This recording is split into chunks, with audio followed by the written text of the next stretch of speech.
कि तुम्हारे बस का तो नहीं है, लेकिन उसका एक उपाय है। और वो उपाय हम आप सबको अनिवार्य रूप से अपनाना पड़ेगा, नहीं तो मन कंट्रोल नहीं होगा। मन माना ले जाएगा, वो आपको बुराई विकृति को ले जाएगा, ले जा रहा है, जीवन बर्बाद कर देगा, जीवन बर्बाद, अनमोल जीवन बर्बाद कर देगा। अनमोल श्वासें व्यर्थ चली जाएंगी, अनमोल समय बेनमोल चला जाएगा, और अनमोल जीवन क्या है, बिना किसी मोल के चला जाएगा। तो क्या कहा कृष्ण जी महाराज ने कि हे अर्जुन, मन मना भव मद भक्तो मध्याजी माम नाश करो।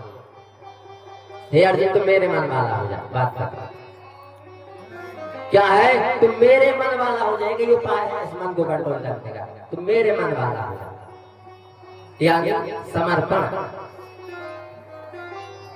तुम मेरे मन वाला हो जाए, इसका मतलब होता है समर्पण। ये तन मन धन, ये तीन चीजें जब तक आप भगवान द्वारा प्रदत्त चीजें हैं, भगवान को नहीं लौटाएंगे, संभव नहीं है। प्रकृति आपको नचाती रहेगी, प्रकृति आपको कब नचाएगी, जब आप भगवान की चीजों को अपना बनाएंगे।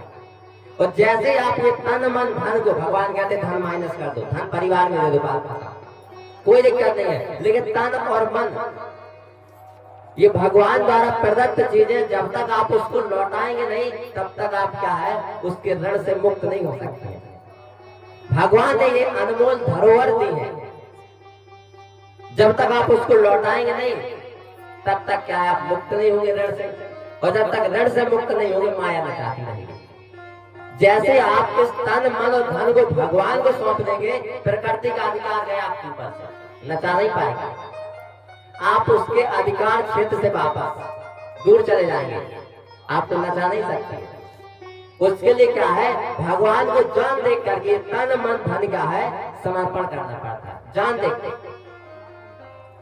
आरती में इसलिए कहा गया कि तन मन धन सब तेरा, और तेरा तुझको अर्पण क्या लागेगा। जब आप शरीर को समर्पित कर देंगे तो शैतान की ताकत है। अरे मन को छोड़ दीजिए, अरे मन का जो क्या है प्रतिनिधि, क्या शैतान का प्रतिनिधि, अगर शैतान खुद आ जाए तो शैतान की ताकत नहीं है कि भटका दे। भगवान के सामने शैतान कुछ कर पाएगा, आप स्वयं बताइए। शैतान की ताकत नहीं है कुछ करते, तो शैतान कुछ नहीं कर पाएगा तो उसका प्रतिनिधि मन क्या कर लेगा। सदगुरु क्या है, परमात्मा परमेश्वर, वही है जो इस मन को साध सकता है। जब आप संतों के संग में रहेंगे तो उनसे सत्संग मिलेगा, और सत्संग से क्या विवेक जागृत होगा, विवेक की प्रधानता हो जाएगी। जो मन है, मन को मार दिया जाता है। आपके पास क्या कोई संरक्षण करने वाला नहीं है, गार्जियंस नहीं है, आपके पास कोई गाइडलाइन नहीं है, इसलिए मन हावी हो गया है।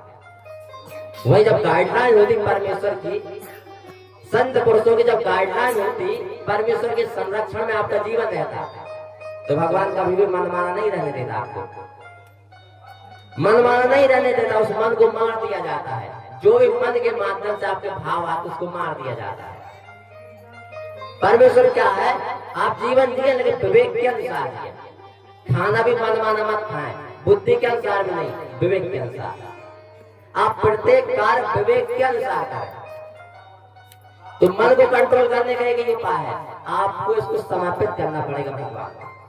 अभी कोई गाइडलाइन नहीं आपके पास है, माता पिता की गाइडलाइन, उनका खुद मन हावी है, उनका खुद मन हावी है, तो वो भी क्या है, आपको क्या है, उसी तरफ ले जाएंगे। लेकिन संत पुरुष का विवेक के अनुसार जीते हैं, मन के अनुसार नहीं। जब उनके संग में रहेंगे, सत्संग मिलेगा, तो आपका विवेक जागृत होगा। वो मनमाना नहीं रहने देंगे, भगवान के आदेश निर्देश में चलना पड़ेगा आपको। जीवन तो किसी को देना ही पड़ेगा। तो जब जीवन देना ही है, तो जो सबसे बड़ा करता धरता हरता उसको न दिया जाए। अरे कितनी बड़ी उपलब्धि आप हासिल कर लेंगे। पूरी जिंदगी में जो आप नहीं कर पाएंगे, भगवान एक सेकंड में आपको वैसा बना देगा। पूरी जिंदगी की बात हो रही है, पूरी जिंदगी में आप वैसा नहीं बन पाएंगे जो भगवान एक क्षण में आपको सुपर बना देगा। क्यों? अरे आप कितना सक्सेसफुल हो जाएंगे अपने आप में, जितना आपकी बुद्धि काम करती है उतनी ना, कि उससे आगे कर लेंगे। जितना आपका मन बुद्धि काम करता है, उतना ही ना आप क्या जीवन में सक्सेसफुल होंगे अपने आप में।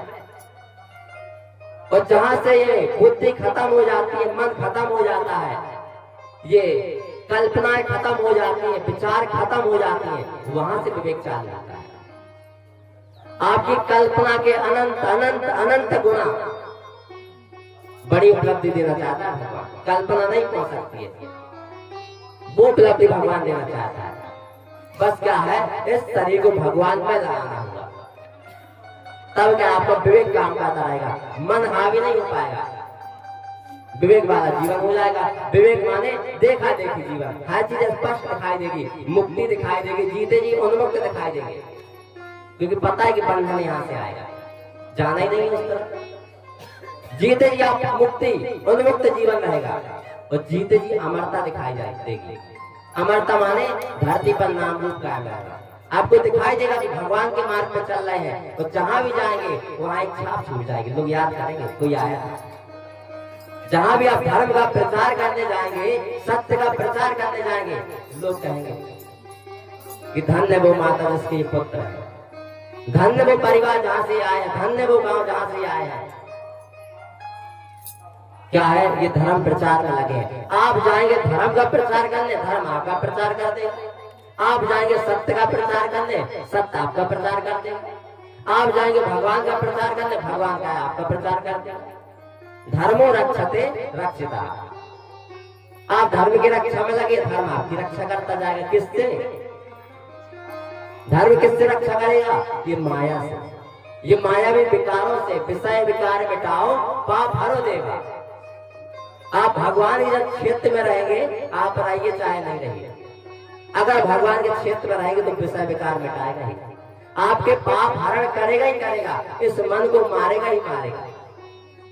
और क्या करेगा? विषय विकार मिटाओ पाप हरो देवा। जब भगवान के क्षेत्र में रहेंगे विषय विकार मिटा देगा, पाप आपके हरण कर लेगा, और श्रद्धा भक्ति बढ़ाएगा, आपके अंदर श्रद्धा बढ़ा देगा, भक्ति भाव बढ़ा देगा, और संतन की सेवा, संतों से जोड़ देगा। तो होता क्या है, मन को कंट्रोल करने का एक उपाय समर्पण। भगवान को जान देख के इस तन मन धन को उसमें लगा देते। धन नहीं है कोई दिक्कत नहीं, तन और मन को लगा दीजिए।